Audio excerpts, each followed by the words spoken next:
உள்ளத்தில் நலமிருந்தால்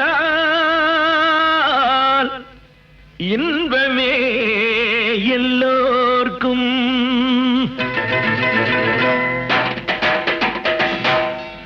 அன்புள்ள தோழர்களே,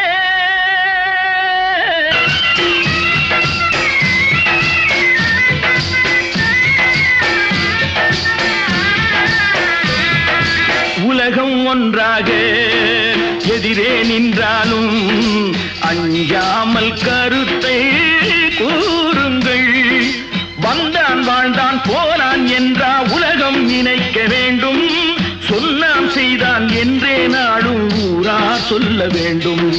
ஒன்றே சொல்வான் நன்றே செய்வான் அவனே அப்துல் ரஹ்மானாம். ஆண்டான் இல்லை அடிமை இல்லை எனக்கு நானே எஜ்மானாம். மேரா நாம் அப்துல் ரஹ்மான், மேரா நாம் அப்துல் ரஹ்மான்.